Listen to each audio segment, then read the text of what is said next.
Good evening from the heart of flyover country. It's time to play Without Rule of Law. I'm your master of ceremonies, Bobby Spags, here to introduce you to our undisputed, world-renowned, top-secret panel.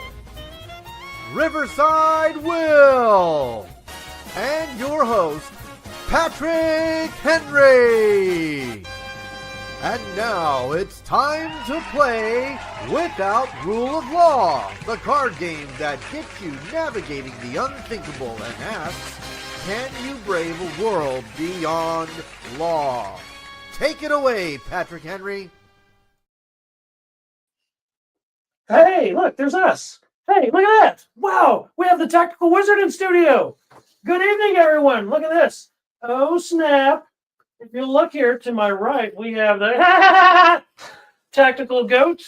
It's Prepotente. It's Prepotente. You don't know who that is. If you know, you know. That's right. If you don't know, shame on you. We'll talk about that later. I think that's going to get included somewhere in the show, right? Oh, boy, we just got a copyright strike. Did we? Is that going to happen? I don't know. Maybe. You know, it's probably going to happen. But either case, good evening, everyone, and welcome to the season finale of Without Rule of Law, as well as the tour finale. We're going to talk about some awesome things that happened this year with our good friends. Well, we'll get to that in a minute. But again, thank you very much for being here. We know you have better things you could do, but tonight's episode is a special one. We're closing out a season not just with great conversation, but with family. Look at these guys over here. Folks who are building real-world solutions, real communities, and real resilience alongside us together. Joining us tonight, we have Jason, our awesome friend from Kentucky Sustainable Living. He'll be in the studio here in just a minute. We have Nicole Sauce, the headmistress of Reliance from Self-Reliance Festival. The one and only VP and MC of the MPP, Bobby Spags. And Kansas City's very own Peter Parker, Riverside Will. Tactical Wizard. Oh! Builders, organizers, people who work on the ground in the communities and build scenes.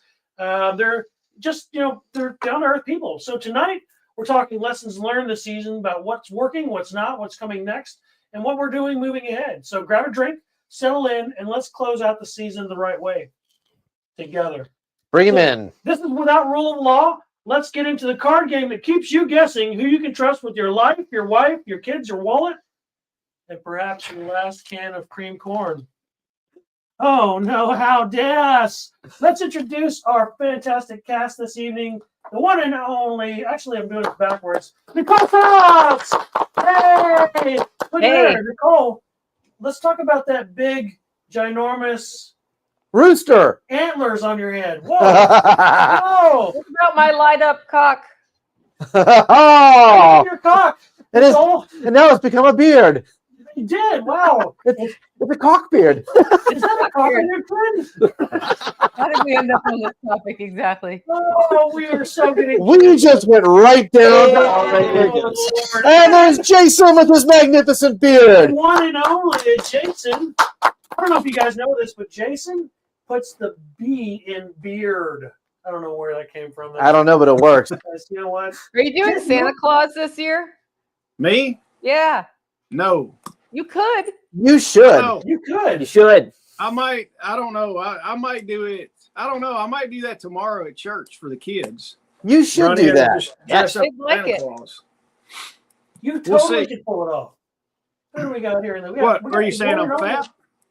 No. No, we're saying you have a magnificent beard. It's a man mane. When we were with him at SRF this past October, Yeah. he was literally doing the whole flip like it was from Kill Bill. Oh yeah. Jason, do it for us. Demonstrate. Give us the.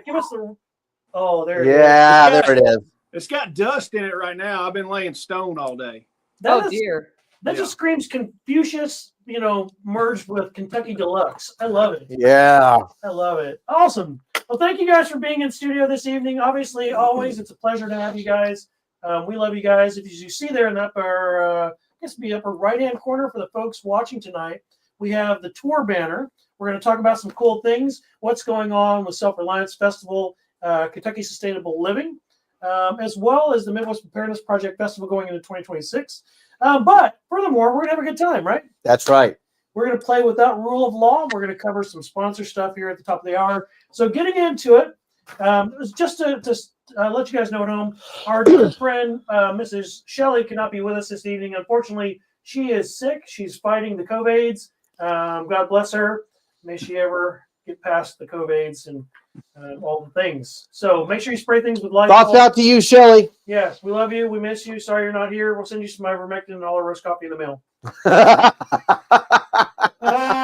So we're going to skip over Shelly's. I'm going right into it. I guess, Jason, it's been a while since we've had you on the show. So we'll start with you, if that's okay. All I'm just right. going to pick on Jason and bully him.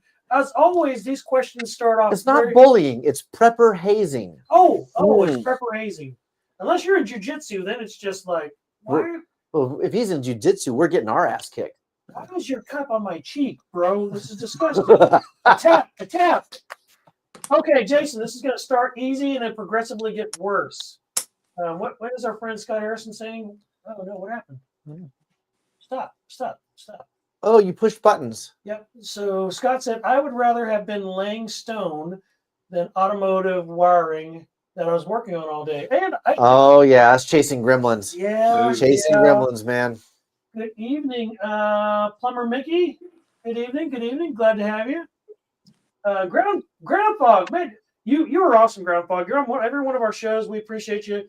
Do we know who Groundfog is? Is Groundfog a mystery? We can't say who he is. It's tactical. It's Well, now I tactical. know his gender. We assume it's a him. Maybe I'm misdirecting you with false pronouns. It isn't 2024 anymore, so I can make fun of that, and you can't cancel me for it. That's right. The Shan Man's with us this evening. Hello, the Shan Man. Look at that. That's the outdoors guy. We love that guy. I don't know who he is, but he seems really, really cool. He's probably colder than us indoors guys right now. He's outdoors. That's why. All right, ask Jason his question. Annabelle, thank you. Let's get this going. You've been teasing this man with this question for a while now. Jason's literally waiting. I'm building up the hype. Look at him. He's already on to some other topic. He's like typing. He's frothing at the mouth. I'm thinking about something.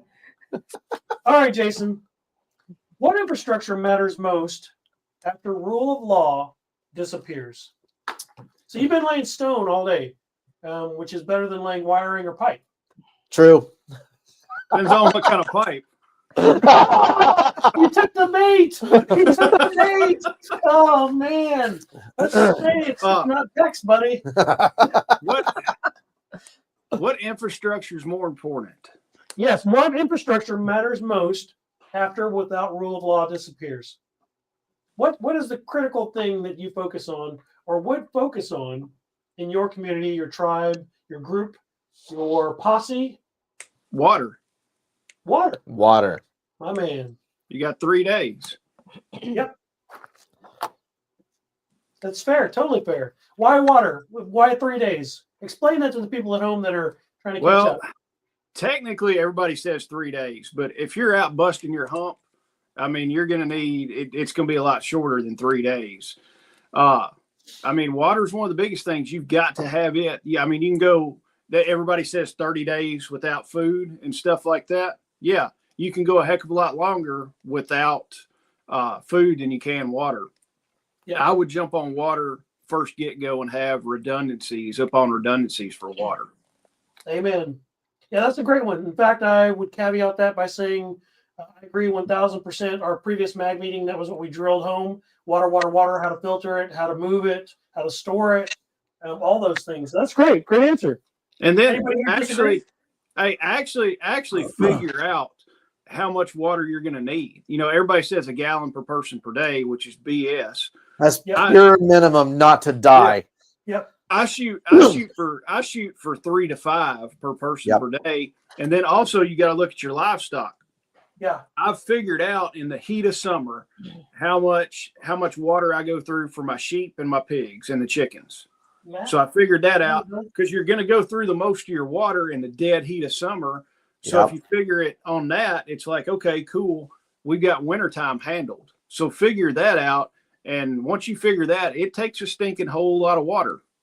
Have you made a video? I remember back in the day you were making videos about how many chickens would you need, how many pigs would you need, how many goats, how many cows. Have you done a video over at Kentucky Sustainable Living about water specifically? I think I have. I know I've talked about it a bunch. I could probably rehash and do a whole water video on it because I've done all the math and all that stuff and handwritten everything and figured out how many totes I need and all that kind of stuff. Nice. Yep. Nice. We're gonna have to share some links to that. Look for that down in the comments. We'll troll through Jason's videos. We'll find that and we'll share it to you guys in the comments later on. I'll take note of that. That's great. Nicole, let's address the elephant in the room, or the antlers on your head, or the cock on your chin. Not on my chin anymore. It's at my right hand. It's just sitting on the table. It was on the lifeless chin. Nicole, this is a great question because I introduced you at the beginning of this as the headmistress of Reliance, a Self-Reliance Festival, and I say that half-heartedly because really and truthfully, you are kind of you are the matriarch, or you are kind of the driving force behind what's going on out there in your neck of the woods, in the holler, so to speak. So this is a very personal question, in particular, regards to what we're doing here online tonight, right? So we have this really cool community. We talk about all these cool things on these YouTube videos. We make videos, whatever. But why is in-person community irreplaceable right now versus the virtual Reddit world or YouTube world? Good question for her. Good question. Well, they haven't figured out how to fake people believably yet. AI is pretty hardcore. So you can see videos coming out now that are fairly persuasive that it's a real thing happening. They can mimic your voice to where it's almost indiscernible. A friend of mine is doing podcast episodes on a voice mimicker that he trained on himself. And the only reason I could tell is that I have a background as a linguist and I'm a musician, and there were some very slight subtleties that'll probably be gone within the next 6 months. So in person right now, you can tell that the person you're talking to is the person you're talking to. And then if you think about how humans process information, I think it's 80%, maybe 85% of how we process information is nonverbal.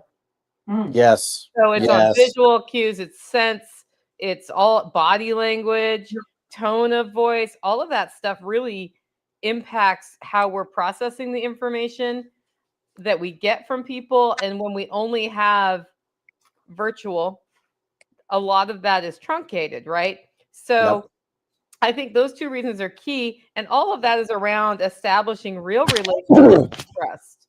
Yeah. So when you establish real relationships and trust, you have real community. You can tell in a situation, if you're doing like a community build, who jumps in to help, who never helps, who never shows up.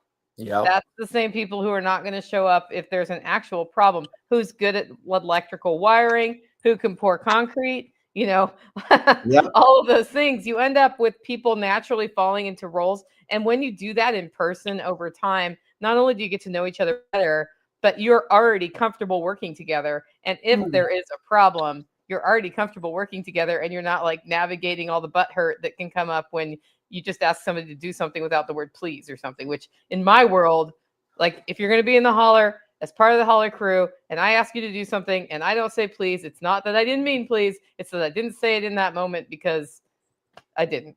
It needed to get done. And, and I am truly thankful when people help. And I do try to say please, but sometimes it's like, crap, the water's gushing everywhere. Hand me the wrench, man, or whatever it is that I need, since Plumber Mick is in here. Hello, Plumber Mick. Yeah, you don't say please in that moment. You just say now. I need that now. Give me the thing. Command hand. Yes, you command hand that situation. And Nicole, again, in the matriarchal role that you play in that, you're 100% correct. None of us, I think, could have said or elaborated more clearly or perfectly in that regard. Because again, as you said it so clearly, when things are going to shit, when you look to your left, you look to your right, you look behind you, it's those people that are standing beside you. Those are the ones, that's the real people. Those are the real ones. Those are your people. So very well said. Considering we're in the YouTube world right now, I'll tell you right now, it's very easy to find out who the real doers are versus the non-doers based on what they do in person versus what they provide and show you behind the screen. Oh, yes. The keyboard ninjas that have grown beyond the persona of, actually. Right. I am proud to say that nobody in this particular live is somebody who only pretends online. I've watched everybody You, and both of you. I've watched all of you actually work to do the things you claim you do. So I'm proud and humbled to be in the presence of doers. You as well, brother. Look at that. Virtual high five. I'll tell you what, if you don't do them for a little while, you're not as good at them. Yeah. That's true. I learned that lesson on a deer tonight. Like I haven't butchered a deer in a couple of years. Just haven't had one. And one was dropped off for me by a neighbor. Bless his heart, in the Oregon way of the word, not the Southern way of the word. I'm super about it. But I had, you know how you cut the ham out and you got to hit that joint just right? Yeah, didn't on the first side I didn't, and then I was like, okay, Nicole, you need to cut a little further this down. Yep. Yes. So I have a like a handle for one of my hams right now because I went too far up. You were a little rusty, and that's okay. That's expected. But again, as we stated earlier, you were out there doing the thing, and you were sharpening yourself in the way that iron sharpens iron, and I commend you for that, Nicole.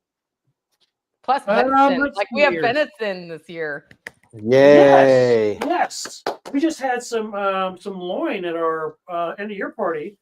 Some deer loin. That was fantastic. It was like bacon wrapped. It was like, I don't know, it was like filet. That was so It was it was a lot like prime rib. Oh, it was so good. The Todd, our audio guy. We missed you, the Todd. Thank you so much for that. That was wonderful venison. Yep. Let's go to Bobby, and then we'll go to Will.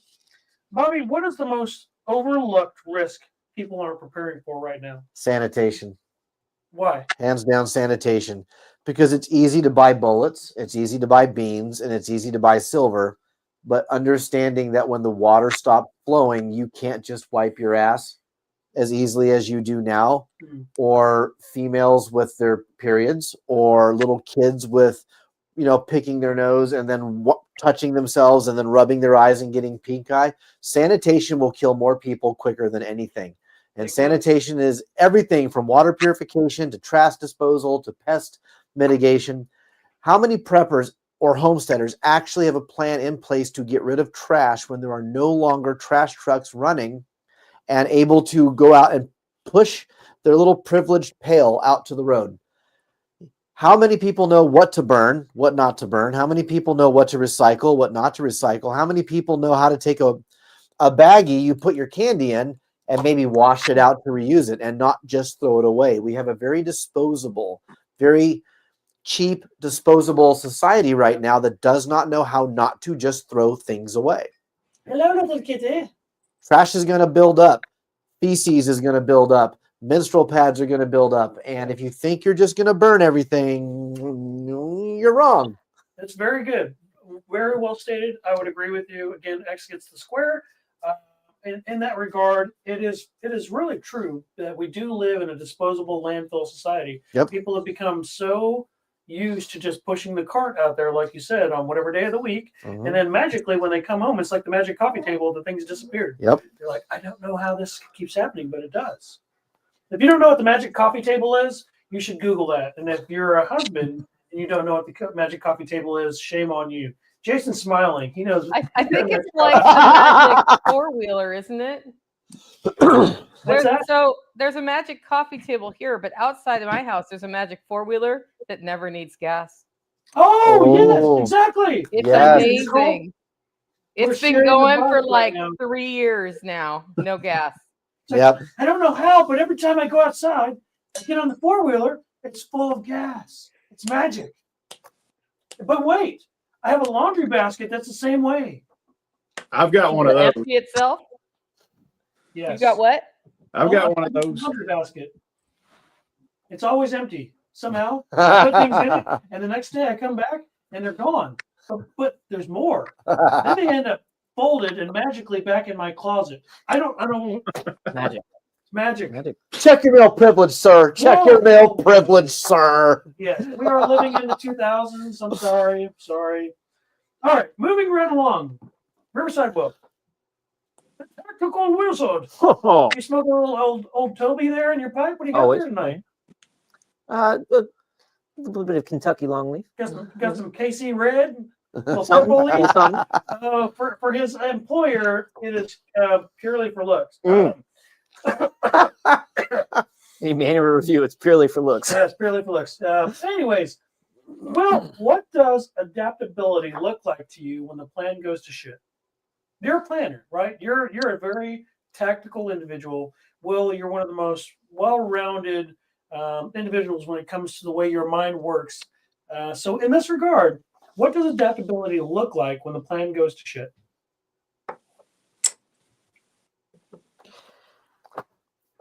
Between like there's a gap between what you can plan for and then what's going to happen, and obviously you need to have a bit of an idea, conceptualization of the possibilities of how things can fall apart. But beyond that, the only thing that you can bring into that situation is past experience and knowledge. So adaptability is every moment that came before that point. Adaptability is every time that you decided you would take on a problem yourself and conquer it. So when you have gone through life, every time that you've run into one of those issues with that mindset of, I can conquer this issue, I can fix this, I can solve this, this is a solvable problem. You develop the this is a solvable problem mindset. And instead of getting bogged down in the things didn't go what I wanted them to be, things aren't how I want them to be, your brain will start working through the problem mechanically. So instead of looking at it like, this is my plan failing, this is an opportunity for me to exercise all of my skill set in this moment, push past it and get to the end point. See what I want, figure out how to get there. Love it. So it's getting in touch with your inner MacGyver, and then not only getting in touch with, but applying that to whatever situation you find yourself in. And I think if you kind of approach your general issues like that, small issues, smaller level issues, you will get to the point where larger level issues are more approachable, because it's like a snowball effect in your brain. Solving problems is something where the longer you've done it, the more often you've done it, it's a muscle that will be usable for bigger tasks. Amen. Amen. That's one of the chat GTP conundrum questions of the age. Because again, like you said, that muscle, if it's used, it will grow stronger. But if not, like, Nicole had kind of implied earlier, you forget things as muscle memory fades. So that's 100%. We eat an elephant. Speaking of elephants, how? Well, one bite at a time. That's right. Very well spoken. Thank you, Will. We expect nothing less. Okay, rotating back around. Shelly! Wait, you're not here. Never mind. Sorry, Shelly. We miss you, Shelly. Wah, wah, wah. Feel better, but feel better. Yes, we love you. We miss you. Shelly always has great answers, too. So I'm kind of disappointed right now. Not that Jason doesn't have fantastic answers tonight, because Jason, we were talking about it earlier. Jason's got like the Santa Claus thing. He's going to do Santa. You're going to do Santa for your thing, right? I don't know. I might. It depends. Okay. We're trying to peer pressure Jason into doing Santa. So all of you in the comment section tonight, type Jason equals Santa, right? Let's peer pressure. Help us peer pressure, Jason. Yes. Send it to his church. Santa this Recap. evening. Jason equals Santa. Yes, please and thank you. Help us peer pressure, Jason. We appreciate that. Okay, Jason, where do preparedness plans most often break down? So, like, the finer plans of mice and men, right? In the grand scheme of things, you are a tactical individual. You have a grand plan. I've heard some of your gleanings and what you plan to do. So, in this regard, where do preparedness plans most often break down? The fantasy of all of it. Elaborate. Yes. Well, I mean, I did. All right. My morning show this morning was Tuesday, not Doomsday. So all these people are prepping for Doomsday, and they're like, oh, man, I've got my bunker. I've got this. I've got 15 ARs and 100,000 rounds of ammo and all this. And then Tuesday happens, and they got a flat tire on their truck, and they're like, okay, it's the world's end. There's no way to fix their flat tire. So the people live in a fantasy world of, hey, the balloon went up. I'm going to do this. As soon as the balloon goes up, I'm getting all my family, and I've got family from North Carolina to California to Mexico. Everybody's going to come here in our family compound. We're all going to jump in the bunker, and everybody's going to be SEAL Team 6 with their plate carriers, their ARs, and all this stuff. And in reality, it's like, that's a bunch of BS. That's your plan. That's great. You're going to die because nobody's going to get, from California to Kentucky in a deal like that It's like Nope. you've got to have a realistic plan. You've got to think about the stuff. Bobby brought up sanitation. Sanitation is going to kill a bunch of people. Start with your food, water, shelter, sanitation, that stuff right there. Start with it. And then it's like, hey, we need to think about security also. And then you build out layers of that stuff. But everybody wants all the cool guy ninja stuff of plate carriers, ARs, night vision. People will buy night vision and they don't have a year's supply of food. Yep. It's like, cool, bro. I hope you can see that, see with your night vision when you're 50 pounds and getting ready to die because you hadn't eaten ever. Yep. So I think it fails. I think the failure point is the fantasy world. It's that whole meme of the guy, that's got the backpack, and it's like when SHTF happens, you grab your bug out bag and your SKS and head to the woods. Yeah. It's a total fantasy world right there. Prepper porn. It's prepper porn. Yeah, that's 100% correct. We were talking about that a little bit before this whole thing started.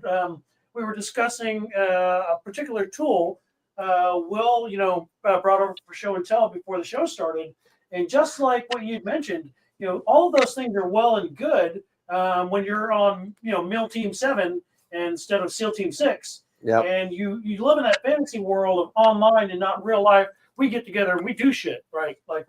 We fight together, we bleed together, we train together, we work together. I know my boundaries, I know your boundaries, you know mine.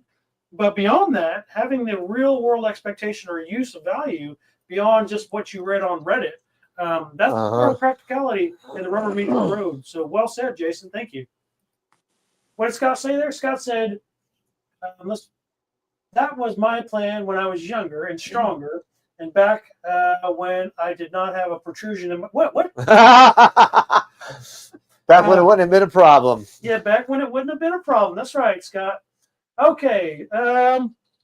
We'll do one quick one. One quick musical, and then we're going to pivot. It's almost the top of the half hour. We'll do our classic plug. Nicole, what trend in preparedness concerns you the most right now? What trend? Piggybacking off Jason's there. So, I have to have been paying attention to trends to answer this question, right? Oh, snap. So you're not following the fact that the Island Boys are now... No, never mind. I'm an Island boy. It's actually very easy. It's the conspiracies. Yeah. It's always the same trend. It's something happens and it's like, Erica Kirk is a lizard person because you watch her eyes and they're shake and she's being controlled by remote control to take over control and change the narrative in the world to, I don't know. Okay. Right. That's just one example. And the thing is that conspiracies happen. Yep. And people read more conspiracy into conspiracy than conspiracy could ever possibly provide for us. Yep. And it's crowdsourcing. None of that matters. None of it matters. You gotta what can you control? Can you control Erica Kirk's shaky eyes? No, you cannot. Can you control if 9/11 was an inside job or not? No, you cannot. Do some of those conspiracies make people wake up and realize, oh, gee, I need to do something? Yes, they do. And so that's the good part. But we as preppers and as prepared people need to reach out when people are kind of in that, oh no, my world just melted. I trusted everything and now I can trust nothing. And even the cord that plugs my phone in is listening to me now.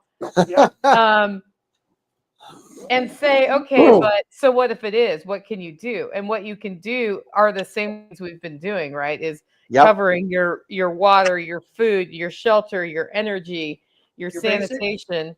And when you do that, right, your financial well-being, my friends. Some of you are squirming uncomfortably in your chair. Pay off your debts. Get your money under control. Thumbs up. She's talking to you right now. Oh, yeah, look at that. If you think I'm talking to you, I'm 100% talking to you. I know exactly who you are, and I'm talking to you. Conspiracy! How dare you? If you do that, your life is better. I had my car dump all its oil in a parking lot this weekend on my way to choir rehearsal. And because I have a backup vehicle, I care, but I don't care. Right. Axel brought out the truck. The car I have AAA. That's part of my preps, right? AAA towed it to my mechanic. I went to choir rehearsal. We had a concert. People are like, aren't you upset? I'm like, I don't even know what's wrong with the car right now. I just know it had oil and then the oil was on the ground and I figured I should turn the thing off and then go from there. Yeah. So that makes your life better, but having those things in place makes it better in a crisis too, because if that car had done that when I needed it to bug out, there would have been a second car and I could have jumped into the truck and kept going. Yep, you had a plan on top of a plan. You had redundancy, so that's fantastic. So the trend that kills preparedness, the trend in preparedness that concerns you the most is conspiracies, or the ability to take that and run wild with it, right? Where people will often think, oh no, the end of the world's going to happen December 19th, right? Right. Bear said it best at our festival when he sat there and said, I have responded to 24 tornadoes, several hurricanes, and an earthquake, and I have never found the Russians at the end of a tornado, an earthquake, or a hurricane. Well, the number one threat you have is the sky. If you don't know who Bear Independent is, I suggest you go find his channel, because the guy shouts wisdom, and he probably believes in some of the conspiracies, as do everybody here. Oh, we're here. But the fact of the matter is, you can't do anything about it. Going down the rabbit trail, you waste 2 weeks of your life researching that conspiracy. Oh, yeah. You just wasted 2 weeks of your life figuring out how to have water. Yeah. Hey, yeah. You in the crowd right now, you know who she's talking to. Knock it off. Knock it off. Right now. Knock it off. Okay, so top of the half hour. We're going to go into a quick little rundown. If you guys don't mind, we're going to plug a couple of sponsors. We appreciate it. We don't do this on our own. This is all in a part of accordance with love, collaboration. We work with very, very cool networks of people. Self-Reliance Festival, Kentucky Sustainable Living. We mentioned Bear Independent from the Bear Independent channel. But we're going to talk about a couple of our show sponsors this evening. Sure. Bobby, who would we like to talk about this evening? I have 3 sponsors I want to push, and then at the end of that, we're going to talk about something special Jason is doing. Okay. So, as you know, we are all part Self-Reliance Festival, Kentucky Sustainable Living, and Midwest Preparedness Project, part of a greater project called the Great American Preparedness Tour. And the idea is you can travel around the United States, attend each of our events at different seasons, and when you do so, you can collect certain tokens. And if you can show proof at the end of the year, there's a Self-Reliance Festival token. We have a Kentucky Sustainable Living token right here. You will get a lithograph or a laser engraved Great American Preparedness Tour Mora knife. So in the spirit of the Great American Preparedness Tour and bringing this spirit of preparedness and the spirit of homesteading and the spirit of doing bigger and better things than just sitting around circle jerking around the internet all day, I want to bring out Hollow Roast. Nicole's company, Hollow Roast, is literally the official copy of the Great American Preparedness Tour. You can find Hollow Roast at all of the events being provided to showgoers or to speakers or to the staff. It's always on tap at Midwest Preparedness. I know it's always on tap at Self-Reliance Festival. It's on tap every mag meeting we have at Kentucky Sustainable Living. You will find Hollow Roast in some facet at every single one. The website is down below, hollowroast.com. Please go check them out. They give coffee to all of the events on the Great American Preparedness Tour and more. They keep us hyped, so that way we can continue doing the fun things that you enjoy. They keep the hype man hyped. Absolutely. I don't know how much of that I was drinking just to keep my throat normal while I was at SRF and at Midwest Preparedness. Next year, I've agreed to go and MC the Kentucky Sustainable Living event for Jason. So hot beverages keep the throat healthy when you're talking from the stage, as I often do. Yep. I also want to bring up Practical Survival. Practical Survival probably gives the most material support to the tour. I know that they give all of these 3 events, life straws or a type of water straw, bivy shelters. They're also the people behind the actual card game that we are playing tonight, WROL, Without Rule of Law. My good friend, JD Dutra, is one of the creators of the game, as well as Southern Prepper 1. You might know him. Go check out his YouTube channel, Southern Prepper 1. They created this game, which is the basis of what we do here at Midwest. We also play it at SRF. Whenever I MC Nicole's events, she has me asking questions, crowd engagement. I'm sure that Jason's going to ask the same of me when I'm there next summer. So go check out Practical Survival and Without Rule of Law, the card game. Links in the description below. Yep. And then what would I would be remiss if I did not bring up our good friend Rebecca from Red Flyer Media. She is the official videographer of the Great American Preparedness Tour. She has been to our event. She has been to Nicole's event, and she is planning to go to, I believe, Jason and Shelley's event to help with AV, to help with capturing video, and to do all the things necessary to make sure that we can actually archive the amount of work that we do. So to Rebecca from Red Flyer Media, from all of us to you, you are a darling, a sweetheart. We freaking adore you. We love you, Becca. So with that being said, those are the 3 sponsors of this evening's episode. Jason, before we got started, you mentioned that KSL is also doing something with medical bags. Why don't you talk about that? There's a really cool thing on that shelf behind you there. What is that? You want to tell us about that? That's one of our vehicle med bag. We've started doing. It's been a hot minute since we started, but we're doing first aid kits, custom built for you. We're building everything here. Doing all that. We've got IFACs, vehicle med bags, OSHA kits, and then all the supplies, individual supplies and all that. So you can get that at the website under the sustainability store. So we've got all these stuff. Packs, Jason? What's that? What's inside these packs that makes them so special? The vehicle med bag, you can take the vehicle med bag and it's going to treat everything from a traumatic, like a gunshot wound, all the way down to when Johnny gets his knee scraped at baseball practice. It's an awesome bag. It's an awesome bag to keep in your vehicle. I mean, it'll do whatever you want it to do. I mean, every type of injury that you're going to have, it's got something in there to treat it. Also, the IFACs.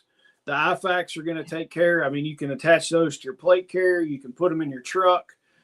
Do whatever you want to with those.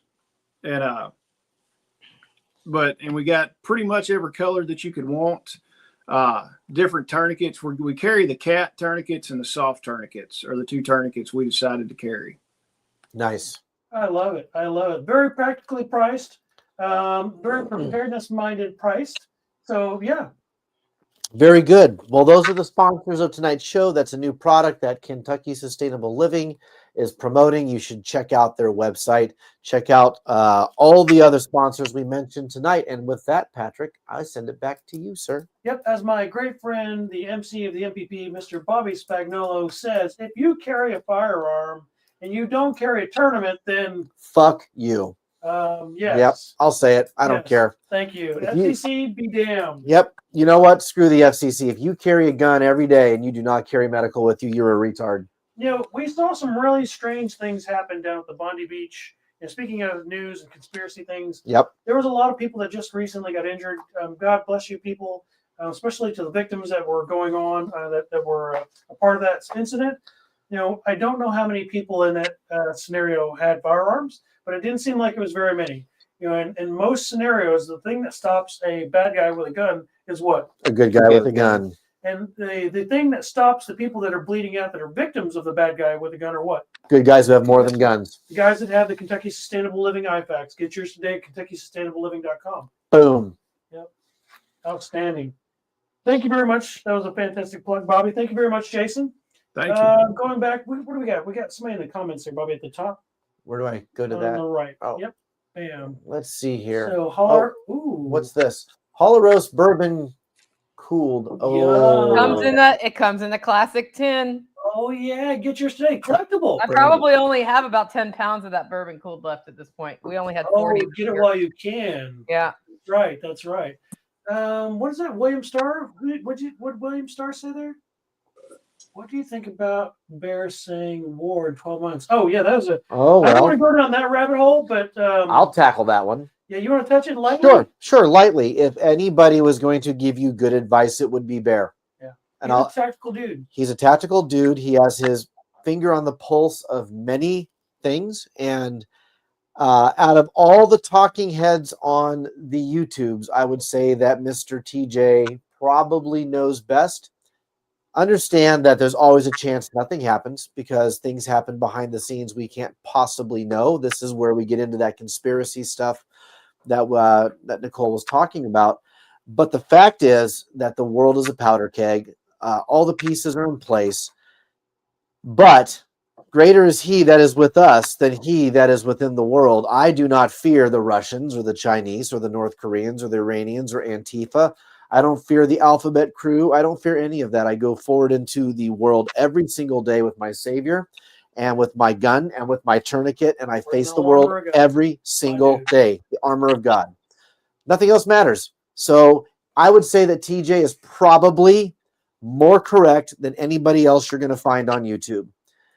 Just know that if it doesn't happen, it doesn't mean he wasn't following the correct trends. It means things happened behind the scenes that stopped bad things from happening, which is generally what happens. I will never forget the dialogue we had at Self-Reliance Festival a couple of seasons back when TJ was one of Nicole's featured speakers, and it was right after the hurricane. Yeah. And they were talking about their deployment with Grindstone, their deployment with the folks that were boots on the ground, where they were literally engaging with Alphabet Boys and trying to render aid and being stopped. Like, it was crazy. I'll never forget. Bobby comes back after having a conversation with TJ, and he's like, "This is one of the first dudes I've ever met. I would literally follow this dude in combat. Like, we will go put heads on pikes. Yep. F around and find out."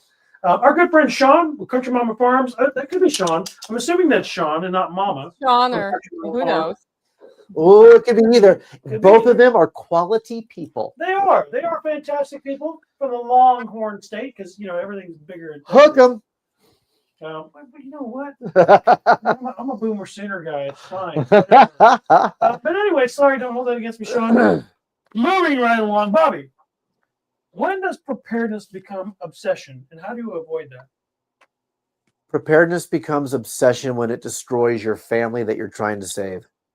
When you cannot be the head of your house or the matriarch of your house, whatever the case may be, and prepare in a way that doesn't drive your children and your spouse completely away, then it's become an obsession. You speak like you're speaking from experience. Been there, done that, man. I hit it hard.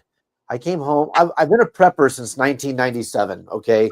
Before that word even existed. A date on that one, kids. But when my wife and I got married, I was kind of still treading that prepper water, and then I went to Iraq and came back with that classic ideology that I had learned everything, that I knew all was a lie, nothing was true. And I delved hard into it to the point where my wife didn't want to do it anymore. My kids didn't want to do it anymore because I thought I had to do all this shit. So yeah, don't let it become an obsession.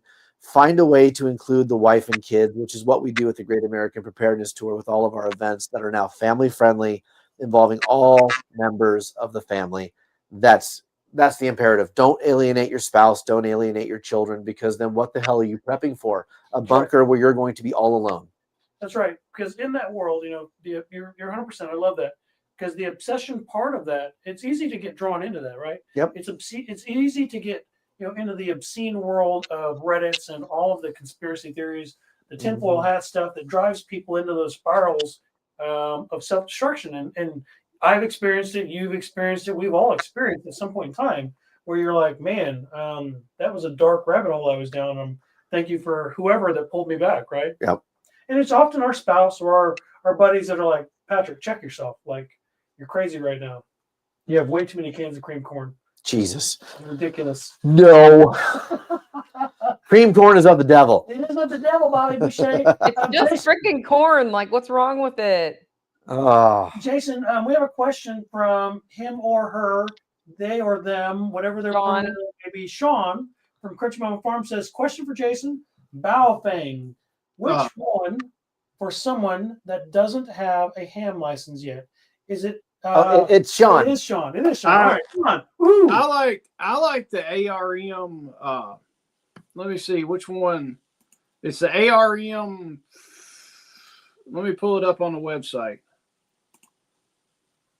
It's the AR5RM is the one that I like. It's actually, now once you get your ham license, it opens up a lot more stuff, but it will do We can program it to do FRS, GMRS, MERS, and then you can pick up all the local NOAA stations and stuff. But we can do it also, program it. You get 2 meter, which is a ham band. You get the 1.25 meter, which is another ham band. You get 70 centimeter. So it's actually a tri-band radio. And we've got it set up to where we'll program those and then do a consultation with you on actually showing you how to use that radio. And do you like that better than the UA5R, Yeah. what the standard Bale Oh, thing? God, UV5. Yeah, I like it. Well, the big thing is that I like about it is it's a 10 watt, and then it's also got the 1.25 meter band. Because if you really look at it, not a lot of people are using that 1.25 band. Everybody's on 2 meter and 70 centimeter for UHF, VHF stuff. The 1.25, I turned one of the radios on and put it on 1.25 and listened while I was down here working one night. Crickets. Not a word was said on that band. And I'm like, dude, you got it all to yourself. Yep. Sweet. Scott Harrison, are you still out there in the comment section? Give us a thumbs up if you're still alive and watching this stream while you're working on wiring and chasing gremlins from a car real quick. He's probably drinking very good scotch and smoking a very good cigar right now. Scott drinks the best scotch. Like, I've had some weird Lafroig at his house and tasted like it was strained through a chimney and then 6 layers of peat moss. That sounds delightful. I know, right? Right? It was delightful. He told me how much it cost per ounce. And hey, Rosie, how you doing, man? It was staggering, the cost of such Scotch is expensive, and it does. It feels like you've gone to the Scottish Highlands, walked out into a green meadow with a fjord on the side of you, reached down into the creek, pulled out a smooth stone, and licked the peat from the side of it. You know what? The last time we were hanging out at Scott's and I tried that, I wanted to lift my kilt and shake my willy at the English. It was that good. The English, excuse me. The English. All right, Scott. I'm hoping Scott's out there in the crowd, but I guess if Scott is not out there in the crowd, we'll just field this one to someone in the crowd this evening. So, speaking of conspiracies, let's go to the crowd this evening. Rosie, you're more than welcome to comment on this. So this one's going to you in the comment section this evening. There's 23 of them. Someone's going to have an opinion. These are preppers. Someone out there's got an opinion on this. There's a handful more on the Facebook page. So let's see here. So I know some of you have been tracking this in terms of conspiracy. I know there's a good friend of mine who's in there right now. You go to church with me. We share a church pew. You know who you are. I'm not calling you out, Shan. But if World War III begins on December 19th, like they're claiming, right? Who's following that? Anybody tracking that? Nope. That they're worried about World War III and some other things going on December 19th? What changes immediately at your local level? What are you doing right now, Rosie? Who's your plumber guy? Plumber guy Mick? You still out there, plumber Mick? William? Who is out there in the comment section wants to jump on that grenade? I'll jump on that grenade if they don't. Geesh. Yep. If not, Nicole's going to take this one. So, what happens if World War III begins on December 19th? What changes immediately at your local level? The plumber guy, he's still here. William's making popcorn for this one. I love it. Now we got some questions. We got some answers coming in. All right. Well, let's look at some of these questions or answers. My bottle of scotch about made me crap my pants when they said that's $90, please, and they didn't even offer to kiss me. Wow. Wow, those are rookie numbers. You got to pump those numbers up, brother. Unlock the gun cabinet is what we have here from Plumbing Mickey. Yeah, making popcorn, still here. I finally got my knife, so I'm excited from Rosie. Yep. Nicole, what are you going to do? Yep. Lay it on us, Nicole. I am going to roast a whole lamb. Yeah. Ooh, which is what I'm doing anyway on the 19th. There you go. Because So you're there's saying nothing, if World War III nothing starts, happens. there's nothing I can do at that hot minute, and the lamb needs to be roasted, and we're having, anybody who wants to come at 12 o'clock on Saturday for the Christmas reception can do so, and I got to have a lamb for that. And what better way to organize people than just keep going with that event so we can talk to each other about what to do next. So really, Nicole, nothing changes. You are just rolling along As if I it's- mean, of course things would change after that, but on the day of, we just got it. The community harder. Yep. Yep, 100%. You know, that's exactly what I would hope you would say is that one of the best T-shirts I've seen Nicole rock or any of us rock at this point. You know, Grandma just called it Tuesday. Well, Nicole calls that Thursday, right? The 19th is no, what is that? Friday? Friday. Friday. Yep. Friday. Nicole just calls that Friday, so it's no big deal. Everything's the same. I Yeah, promise that's those what we people will do t-shirt. nothing.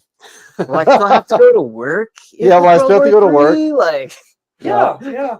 I feel like I think I'm still gonna have to show up to work on time, guys. Oh man. I'm telling you this. Crazily. Much, you know, if I did, you know, get a weird text from one of my buddies, because I would be at work that particular day, most likely, whenever the apocalypse starts. You know, when the zombies start biting people, the whatever it is, right? Bigfoot comes out and says it's trying to take over the world. I mean, Trump, whatever. It's cool.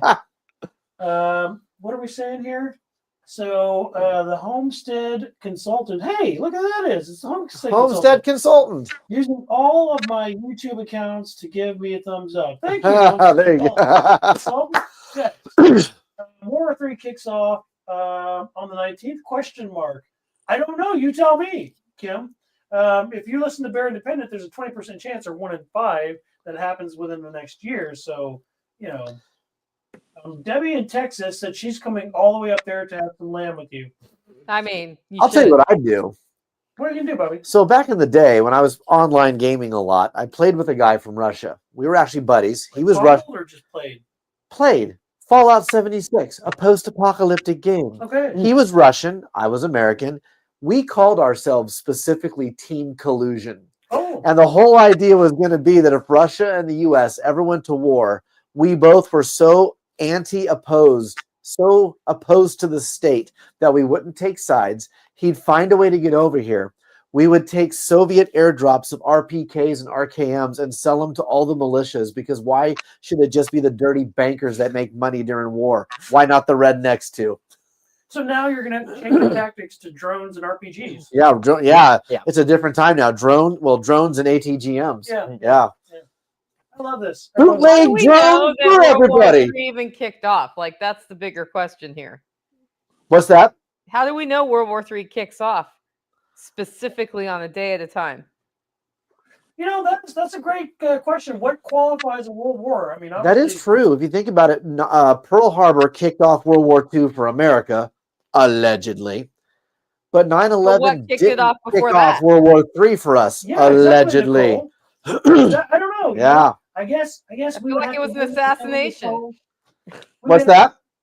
I mean, World War II, that wasn't really World War I was World the War I. assassination of Archduke Ferdinand. World War II was Pearl Harbor. Yeah. With Well, so- the sinking of the Lusitania was when America joined, Technically. but Oh, yeah, we still sorry. count this. Like, we don't know they're a world war until years later. That's the start of the world war Right. until years later. It always Like, the simmers at the war was local already level going until it on. ripples out. well before Pearl I mean, Harbor. if you really think about it, World War III's already started. I would agree with that. I would actually agree with that. Here we go. Santa Claus for the win. Bring it home. I mean, in all reality, look at it. Our government is not doing a damn thing for us. They don't care about us. They're sending tons of money to Ukraine, tons of money to Israel for stupid shit that they keep starting. Israel's over there just poking everybody, saying, hey, let's start a big war so we can fulfill our prophecy of the Jews. Red heifers. And the United States government is just like, here's all the money. We're going to back you up when you do dumb shit. World War III has already started. And if you don't think it has, you're stupid. We just have not been involved, and there's not people over on our soil shooting at us. But there's shit going on all across the world. We're one step. And honestly, it's probably not 20%. You've always got a 50-50 chance on starting World War III. Yep. 100%. So, World War III is not a kinetic war yet. It's correct. that fifth generational Asymmetrical. All that's been going on for years. So we've been in World War III for years now. We just don't know. Well, you don't think all those food processing plants 4 years ago in the U.S. just happened to burn down, or have planes crash into them, or had to be wiped out by the FDA because of swine bird llama flu? I mean, asymmetrical warfare is absolutely happening right now. We've been living in World War III, in my opinion, since 9/11. I think 9/11 was the opening salvo, and we can debate what that opening salvo and who was behind it. But the fact is that was the opening salvo. The old edifice was brought down. It was a ceremonial act, and now we have been fighting for 24 years across the globe asymmetrically and using proxies to do all of our dirty work. And I think you're right. Ukraine, Israel, all of it. It's all part of it. I love this. This dialogue is fantastic. This is exactly why we do these things. Not for our benefit, because, I mean, we can sound cool in an echo chamber, but realistically, putting all of these headsheds together and then getting this dynamic feedback from one another, this is really why we do this. We've graduated from Christmas to graduated Christmas. Yes. So I mean, if you look at it technically, the question was, if World War III kicks off on the 19th, what are we going to do? We're doing it right now because World War III technically is kicked off. Nicole is still doing, she's still running her business and running SRF. Y'all are still doing Midwest. I'm still doing my contracting business, and I'm still doing Kentucky Sustainable Living. So it's like we're doing the same shit and just getting more and more prepared every day. You ought to bring your preparedness up one step every day. You know, 100%. And it doesn't have to be a big jump. It's taking steps on stuff. Take that step every day to improve yourself.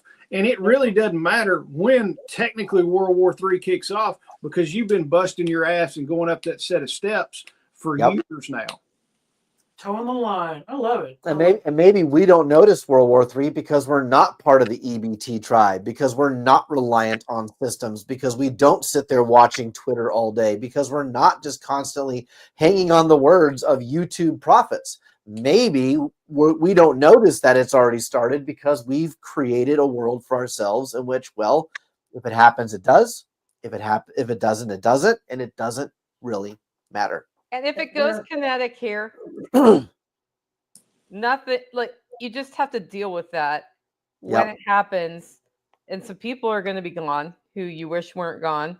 You might be gone or injured, but that if you plan your life around that's happening on the 19th, and your picture of what that is nukes flying or what, I don't even know, drones or whatever.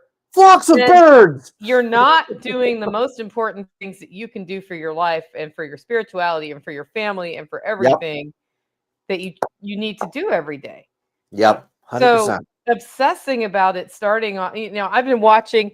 I mean, we have a joke at SRF. Every time we have an event, there's either an alien invasion supposed to happen then, or World War III is starting, or I don't even know. Zombie apocalypse is scheduled for that time. There's always something on a specific date. Yeah.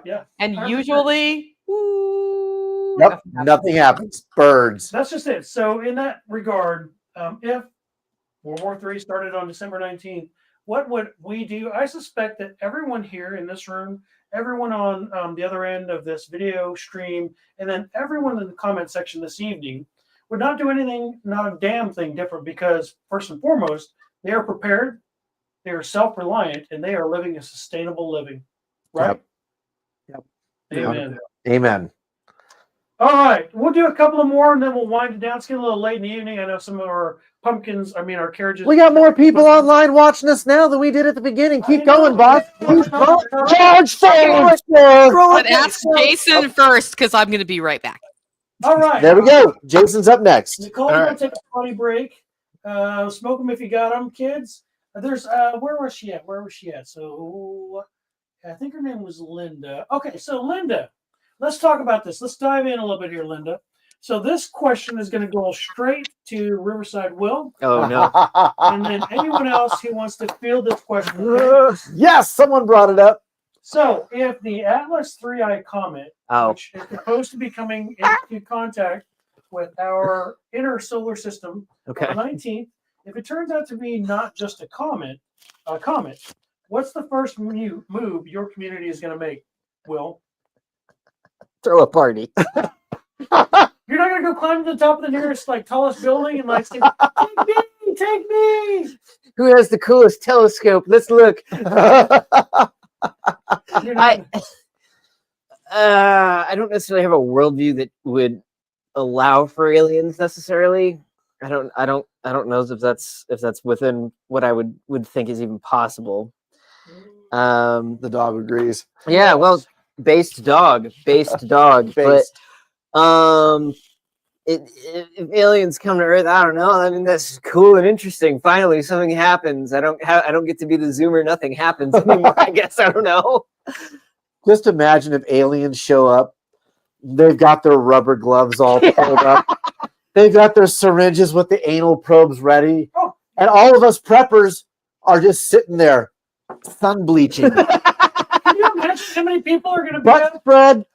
They are going to come by and go, "Oh man, the hippies took over," and just move on past. I mean, in the context, how many people are going to be in Lawrence holding up signs that say "I break for anal probes"? Never mind. I'm just saying, man. If we ever ran into an alien civilization, we wouldn't want to until we psyoped them so hard that they're like, these people shoot geese and run back to their space station. They're snorting hollow roast coffee. What are we going to do about that? Like, we're not even touching that. Like, I'm just getting hyped up on his. The aliens are here. Yes! Did you catch that question, Nicole? Did you catch that while you were out? No. Okay, so Linda asked the question. This got crazy. If the Atlas 3I comet, which is what's supposed to be here on the 19th, right? If it turns out to not just be a comet, what's the first move your community should make? I'm going to go back to we need to roast that lamb. Now more than ever, we got to have food to serve. Right? Hold on. What if we take this full circle back to Jason's very first answer? We put glasses of water out, like in the movie Signs. Oh, I like where this is going. We go back to water. It's like, the water is contaminated. So you put another glass out there. Next thing you know, the alien's like, oh, God, it's water. Moving over to the side. We didn't train for this. We travel halfway across the universe and are destroyed by water. There's like a hydrogen atom attached to it. Oh. Jason, what about you? What do you do? The Atlas 3I comet turns out to be not just a comet. What's the first move your community makes? Besides play with really cool IFACs and Balfans. It goes against my whole view. There's not aliens, and it's like there's not aliens. I honestly, I'm going to get some flack, but you got to look at it. I go biblically on it. I think the Earth is flat. That the Earth is flat, and there's a firmament that nothing can get through that. So yeah, there might be a comet coming. It's going to hit the firmament and explode. We'll get a fireworks show, but we'll all be all right. Have we ever thought about what barbecue alien tastes like? Yeah, I was about to ask when she said roast. I was like, do we get to roast aliens now? I know. Is that like long pork but more tender because they're in zero gravity? You think it'd be really rubbery? You would have to cook them well done. Jason, we're bringing it to your house. Smoke this for us, sir. We can do it. Okay, Rosie says she's going to make the keto-friendly desserts. For smoked Nephilim. I love it. I love it. I love it. This is why they left in the first place. Oh, this is why we're not your daddy's prepper show. We discuss things here that would get anybody else canceled. Oh, yes, like eating aliens. Well, I mean, we're going to try it at least. I mean, is alien a Levitican diet, though? That's the first question to ask. Thank you, Nicole. Right. You have to figure out who can eat and who can't. Right. Can you only hunt them on Friday night but not Saturday morning? There's so many rules. This is not the first person that figured out you could drink cow's milk. Can you imagine everyone else in the tribe looking at that guy? What's Jerry doing? What is Jerry doing? Oh, Jerry. That's good, guys. Try it. I swear. It's good for your bones.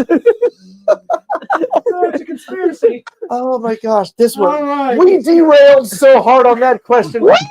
Keep it up, sir. You're welcome. You're welcome. This is how we send off the new year. Yes. All of you in the YouTube lands, you're welcome. Oh wow. All right. Moving right Everything along. tastes like chicken. We'll do Space chicken. a couple more. If aliens are in zero gravity, does it make them all like veal?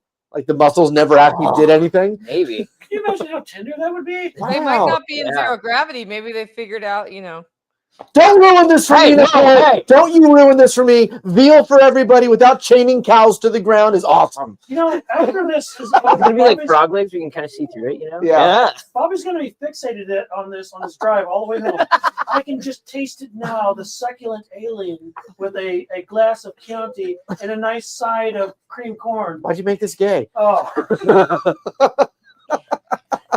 Oh, my Lanta, we're totally canceled. Wow, boys, I hope you didn't want views and click-throughs tonight because it's not happening. All right, we're going to circle back around to Jason. Jason, wrangle us back in because we're clearly going off the rails. yeah, we got weird on that one. Yes, LOL, alien veal. I mean, it doesn't sound bad, honestly. That's why you come here.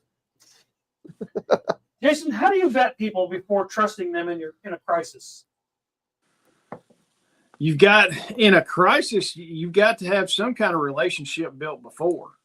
I mean, I vet people every day when I talk to them and stuff. It's you've got to have that community built beforehand, and then possibly if you've got a community built beforehand and you don't know this person, maybe you can have one or two people vet, speak for this person and be like, hey, I know this dude, he's a legit guy, and do it that way. But if it's just somebody coming up after a crisis situation, you never show anybody everything that you've got. First off, loose lips sink ships. Talk to that person, be polite and courteous and everything, but be watching and feeling everybody out. It's a hard deal to figure out, and it's going to be a long process. You're not just going to welcome somebody with open arms. Oh my gosh, that's great. You're a doctor. We really need a doctor at our compound. Come on in. Yep. So no matter what it is, there's a long vetting process in that. And there should be a long vetting process right now to bring people into your inner circle. It shouldn't be like, oh, great, you're a doctor, you need to come to our next meeting. It's like, hey, you're a doctor, maybe we need to go grab coffee sometime, talk a little bit, and then, let somebody else have coffee with you and just slowly bring people in. It's like dating pretty much. The first girl that you date, the girl, you go out and you meet somebody and you're like, hey, let's go have coffee. You don't like after coffee, you're not like, hey, let's go get married and let's build a house together and all this stuff. It's like you've got to ease into everything. Now, there's some people that will, the whole love at first sight, they'll have coffee and then they get married the next day. But, maybe that only happens in Vegas.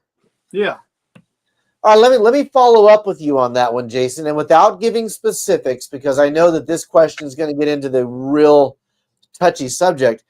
Would you say that there are specific types of people, whether it's ideology or religion or politics, whatever cloak you want to put on there, that would not even be considered? Yes, there are 100%. Be specific, Jason. Oh. If you really want to get specific, I'll tell you this: I wouldn't have a Muslim in our group. Amen. Fair enough. Because their ideological values do not align with mine whatsoever, and they say, oh, there's peaceful Muslims. That's bullshit. There's no peaceful Muslims. They're all wanting to take over the United States and kill the infidels. Period. Yep. There's no question about it. It's funny you say that, Jason. We were just having a discussion about a local community leader here in our area that was talking about how they would be receptive and welcoming to a Muslim in their community, a Buddhist, they were, in fairness, they were talking about all different types of nationalities or belief structures. But when it came to Muslims in particular, one of the people, it was fascinating to watch this conversation happen. One of the people who would have thought that was out of left field was like, wow, like Muslim, that's where I draw the line. And this community leader was like, well, no, you need to be, receptive of everyone, because otherwise, you're not inclusive. But I'm right there with you. I think that the Quran strictly dictates that they can lie, cheat, steal, or whatever, right? Be subversive in order to pass their doctrine on to your children. So The greatest civilizations in the world did not become the greatest civilizations in the world because they were tolerant and inclusive. It was because they were built around central religions, central narratives, and central cultural stories. And it was when we started to mix those cultural stories and religions and all of those things that the breakdown of those great civilizations took place. So some people might agree, some people might disagree, but the whole concept of tolerance to me is a word that weak men use. It's exactly it. Thank you very much, Bobby. Yep. Driving that point home. And Nicole, I did not miss the fact that you were just playing with your Cat. kitty. Cat. Kitten. Yeah. Which cat was that one? That was Squeaks. the rescue kitten. That was the milk kitten. Squeaks is in full on terror mode right now. Oh no. I saw that. But how cool is that? Like, I've never had, like, most of my cats, when you flip them over and you want to play like the claw game, they freak out. So that was I cool. taught her to keep her claws retracted. Yes. You're doing great. Yeah, so far we're okay. I would like to teach her to just let you pet her in your lap when she's like that. But she's like, Amen. nope, I'm playing right now. Kim, you're 100% no issue and no community. You know, in the grand scheme of things, Bobby and I, we talk about the God that we serve, and it's much different from the one that, you know, talks about raping children and, you know, putting people to the spear because, well, all those things. awesome lot of bacon. Yep. It was the over necessity to accept everyone and anyone, no matter the pain points that led to a society where you cannot even have the greatest cities in the West anymore function without violence at every turn. And I think that we are getting to a point in our culture where we have to accept the fact that, you know, common cultural stories, religions, and trends are what creates a united people.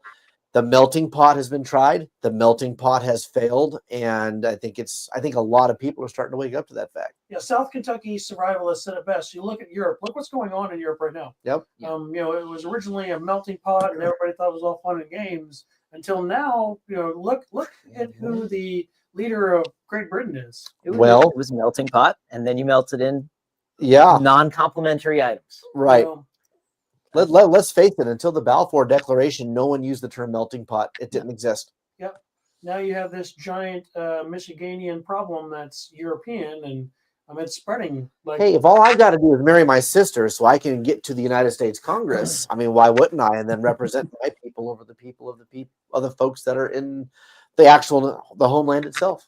wow, calm down there, ma'am. Yeah, But I mean, ma'am. The other side of this is you're touching on like the cheat code, effectively. Yes. Yeah.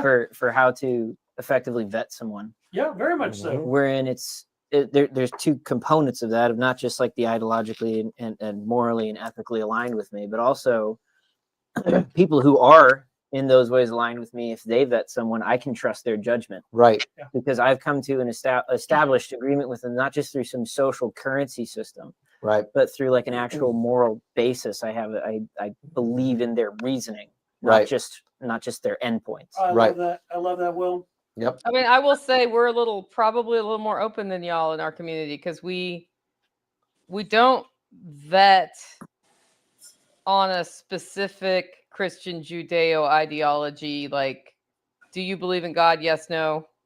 Can't be here, can be here. It's more, what are your core values? And we vet that over time by getting to know people, but I would never even think to ask people what their religion is. You know, in that light, I appreciate that, Nicole. That's just where we're at. So I don't say like, oh, if you're this or that, yes or no. It's more, do you fit from an ethics standpoint, from a personality standpoint, and that's just where I've always come from, and the reason I'm actually called to do it that way, to bring people in who are not one religion or another, because I think by setting that foundation and by connecting people with real community, they find their spirituality over time. That's a good point, Nicole. You know, But- in the past, I have met people in that same regard, that they put down a mat and they pray toward the east and they do all the things, and they were, as I saw from the surface anyway, good people, like honest to God, good people. But what they do behind the doors, closed doors, whether they go down to Bondi Beach and they make new friends or not, I don't know. But that's also something that, like, And I think Bear actually gave a speech on this at one of the Midwest Apprentice Project campouts. It's rings. It's rings. There's rings of. We're not saying that it's like, oh, we came to a snap judgment on this person based on 1 or 2 criteria, and we're saying like we can't even look at them. We can't have them in the same room as us. But what we're saying is like you don't invite individuals into your home until you vet them to the point that you are okay with them being in your home, right? Yeah. So it's and then at that point, when you've established that level of comfort with a person, and I would even argue a level beyond that, then you can begin using that to build a basis of which it's like, this is my core group. My core group can then continue building itself because these people are vetted down to, again, not just like the endpoints of their belief, but how they got there, their methodology. And now I can trust their judgment because I trust how they think and what they think and who they are morally and spiritually, not just these characteristics they're putting on display. Yep. And there's something to be said about the fact that there are certain baselines that lead you to conclusions early. Yes.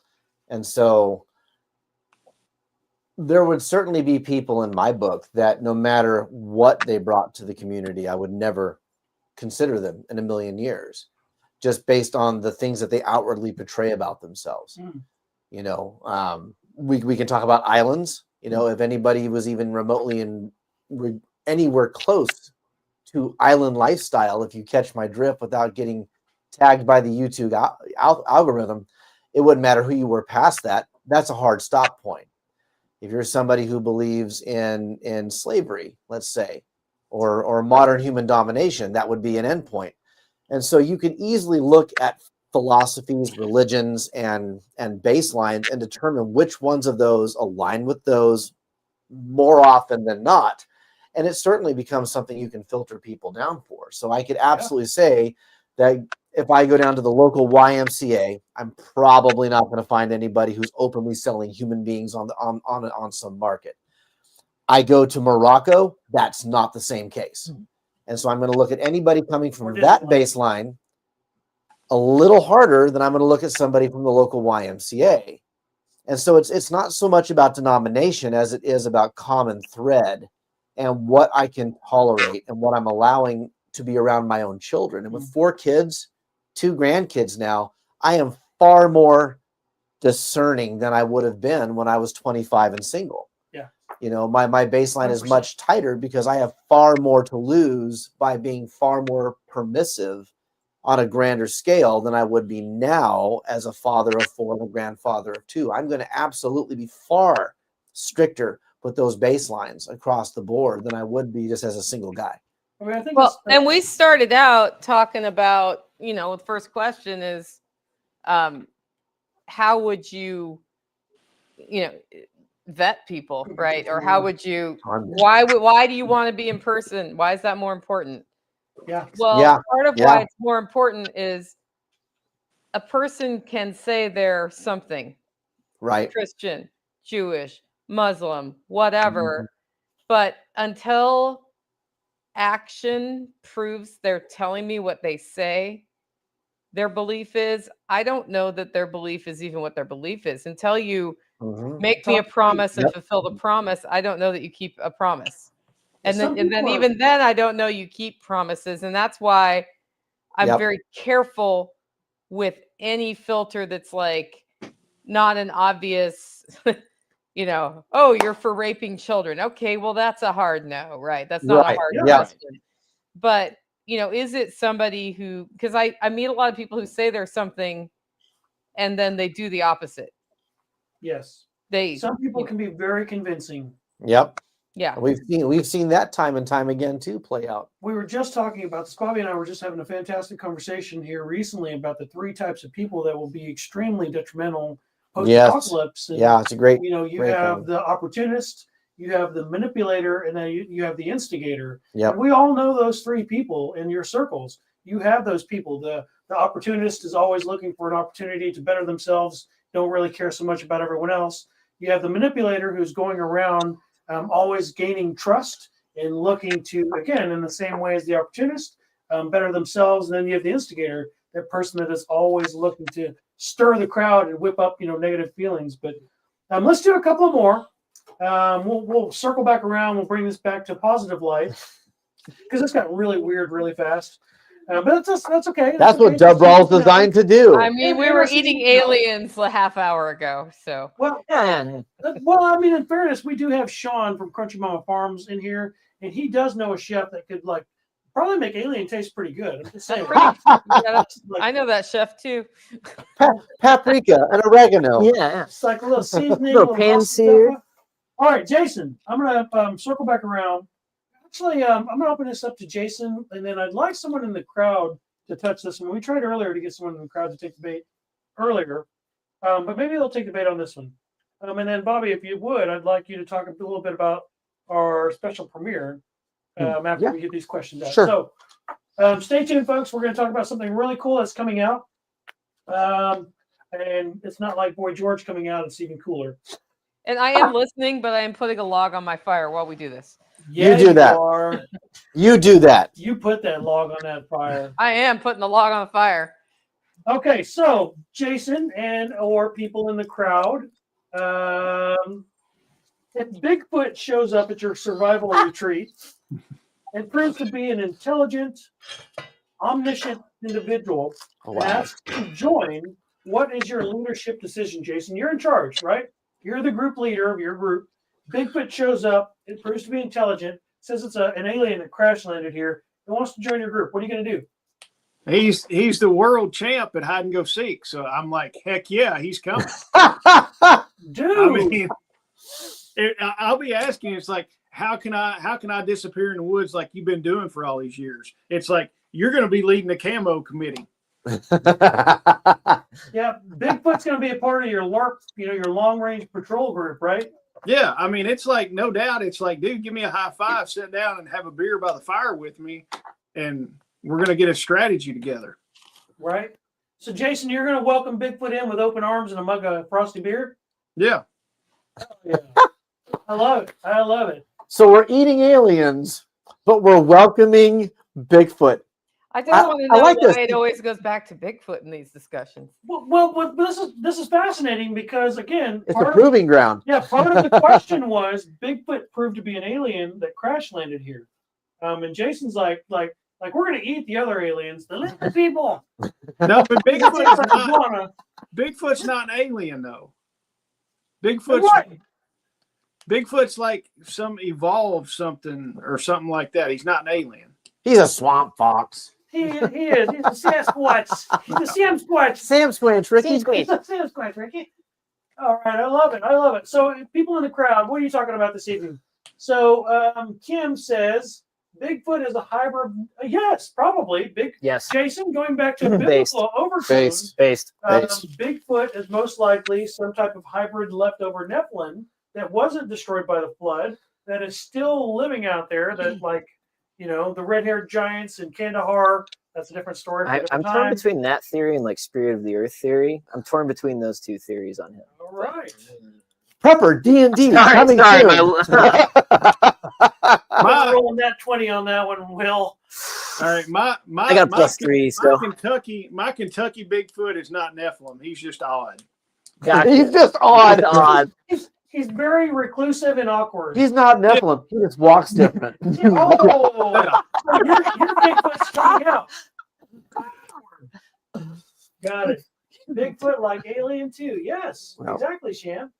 Where's Mr. Foot? Yes. This is the greatest episode of WROL ever. Oh wow, look at that. So Jason, you're back at your neighbor. New rug for the front of the fireplace. Nicole, slide over and let me see that Bigfoot rug on the back of your chair. Yeah, buddy. Woo!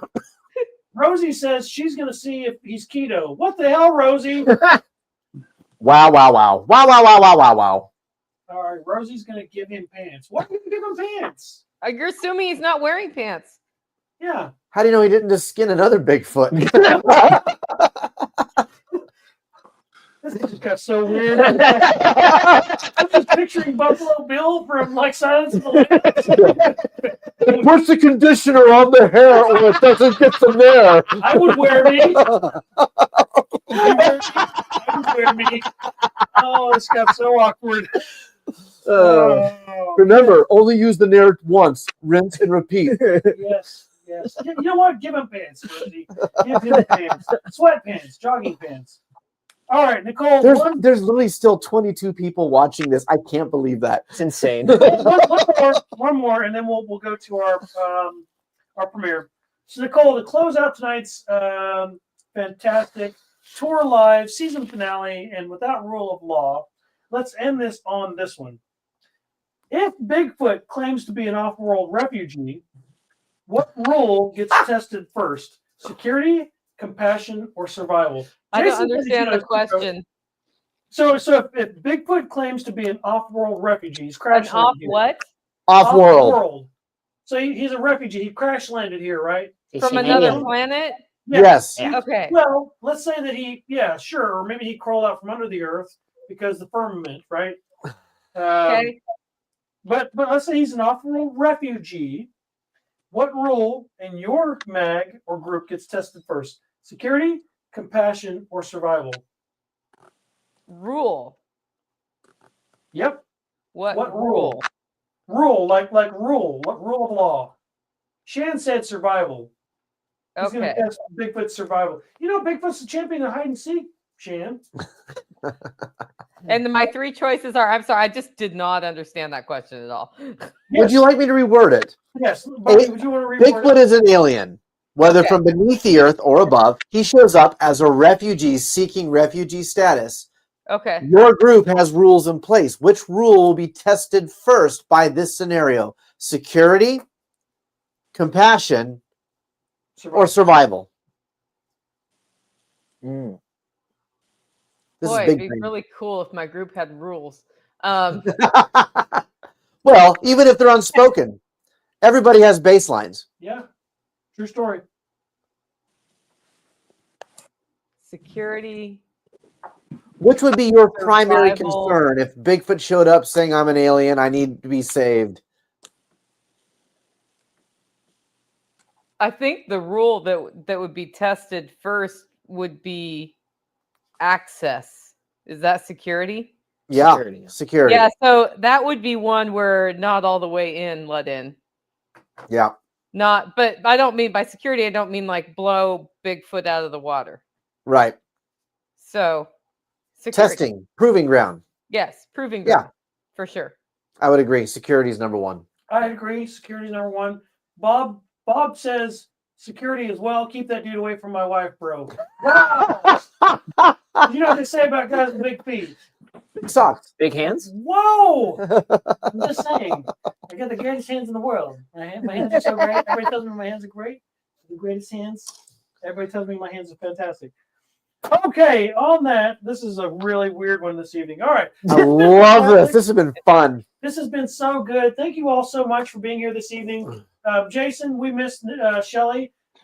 Give her our best. Give her What's with all the Bigfoot questions every time we do this, though? I don't know. I think it's just because it's Is it kind like a of cliche. theme or? You know what? Next time we're going to Jersey Devil. Well, we did do Mothman once. We did do Mothman. We did Godzilla. Yeah. Yep. We did. Jason, are you familiar with the Mothman? He's close to West Virginia. Close, yeah. Kentucky's Closer than close. us. Yeah. Have we done skinwalkers? I don't think we've done. We haven't done We've not done Skinwalkers. We could do Maybe in the Skinwalkers if future you we'll want. do Skinwalkers. You know, let's mix it up. In 2026, show back up here. Skinwalkers, Wendigos, Jersey Devils, and Loch Ness Monsters on deck. I Okay. like it. I like where this is going. We're definitely going to have to touch those subjects and broach them pending the surviving the December 19th. World War III. Yeah, World War III and zombie apocalypse and Atlas I- Comet. I'm gonna roast a sheep so I can serve it on Saturday. Yes. Anybody wants to come help? You know. The gal from Texas is coming up. She's going to hang out with you. Wow, tall whites. The White Walkers, yeah. The White Walkers, yes. Yep. Yes, I love this. I love this. This has been a fantastic evening. We appreciate all of you in the crowd for being there. Thank you very much for participating. We love you guys. Again, we do this for you, not us. From Riverside Will, Bobby and myself, we are grateful for you guys. Jason, again, give Shelly our love. I will. Thank you as well. Hug the cats and Tactical for me. Yes, We should tell people how to get their knife, though. Did we not do that? We didn't do that? No, Oh, wait. Yeah. Nicole, do you have the thing ready? Yes. I do. Oh, What's let's the turn link? it over to Nicole. Yeah, Nicole, Go to can you walk us out? selfreliancefestival.com because that was the only place I could post it. Okay. Let me put that. So, Explain what for you're those talking that- about I for saw those at somebody in home. the comments ask, I emailed a picture of my token. Do I need to do anything else? And the answer is yes. Go to selfreliancefestival.com and you're going to see a button that tells you that you need to fill out your token form. Whoa. And then you're going to click on that button. You're going to fill out the form. It's going to send an email to us with your information. That means we know where to mail your knife. It asks for your phone number. That's so I can call you if you type something funny. That's the only reason I'm going to use your phone number. It asks for your email. And then you're going to get an email from the system that says, reply to this email with your proof, which is a picture of your 3 tokens. Right there. Terrific. That all needs to be done by January 1st. So Yeah. hopefully you can find, I also sent the link directly to Bobby in case he wants to put it on the preparedness site. We will. But, We will. We'll drop Yeah, it in there. it's Right a here. musical. It's just a random floating button on the Right site. here. Right? I was like, Tour token form. It's in red. with You a can't music miss it. note because I was feeling cheery tonight. So Yes, I love it. yeah, if you click that, it'll take you to the page with the form. Like if Click you that click right it right there, now, friend. it'll go there. So Yes. Those of you that participated in the tour this year, you went and seen all 3. You got your tokens. We ended up with the last of ours, I guess a month or so back. Yeah, we're actually out of our tokens. So I've only got one of Kentucky and one of Self-Reliance to show you tonight. Ours is a blue token. If you collected all 3 of these, go to selfreliancefestival.com. Check out the button. It's big. It's red. It's right in the middle. It's the greatest button of all time. You can't miss it. China's going to pay for it. It's huge. It's a huge button. It's a red button. It's giant. It's just like my chubby cheeks when I've had too much vodka. China, I tell you can't find it. I'll tell you folks. And can you find will it. get, if you fill out the form and send a picture to the email link that will be sent to you by clicking on that form, you will get your one-of-a-kind laser engraved Mora 511 Great American Preparedness Tour knife sent to you on us for traveling to all 3 of the events this year in 2025. Yep, PAX. I know your folks have been to all. They've collected a fantastic limited edition knife. Several of you in the comments, I know you've been around. You participated in the tours, so thank you very much for doing that. We do these shows for you. We appreciate you guys making the tour. Bobby and I, we will be making our way. I couldn't make it to Self-Reliance Festival this year due to work complex, but we will be at the festival this year as Kentucky Sustainable Living as well. I've already got those days blocked out. So we'll see you guys there. Yeah, anything else, Bobby? No, I think that there's only one thing left for us to do, and that is, for those who do not know, earlier this year, a particular YouTube channel who makes documentaries called Project Happiness reached out to Patrick and I and wanted to do a documentary about preparedness in the United States. And they were coming from Alaska and coming through into our area. And so we hooked them up with a bunch of folks in Kansas. And so we would like to play for you the movie or the premiere, what's the word I'm looking for? The trailer for the upcoming documentary about Kansas preparedness. Comes out tomorrow. Comes out tomorrow on Progetto Happiness. Yep. So please take a look at this. All right, let's go ahead and play that for the crowd real quick. You guys out there in YouTube land, bear with us. We'll transition this over. I'm going to take a quick break. Be right back.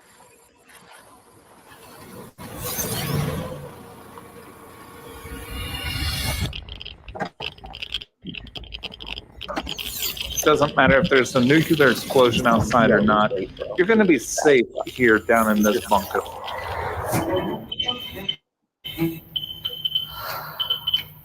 He's so bad. I wasn't going to ask him to single it out. I could live underground for at least 2 years with no issues. Being in isolation for a long time actually has its effect on people. Because I've been to their countries and I've been to mine. And I know where I'd rather live. With the common denominator. Look, I don't want to shoot anybody because that's a whole lot of paperwork. And you're American with But religion. in a grid down, Right. in an You want apocalyptic people to understand that situation, religion is not welcome in my mind. you hope you never have to. If Black Friday, you guys I know would Black Friday, never let a Muslim they do that for a flat in a screen million TV. years. Imagine what they'll do when they don't have any food. We all carry guns and knives here. You don't wait to get a spare tire after you get a flat tire, right? But still, you carry a spare tire every day, right? Think about what you would do to feed your kids. That's why we prepare, and that's why we plan and prep. A hungry belly is a dangerous belly. Basically, as it just started as growing up as, watching action movies and whatnot as a kid. Yep. Just kind of a passion. Like I said, some people collect shoes. I collect guns.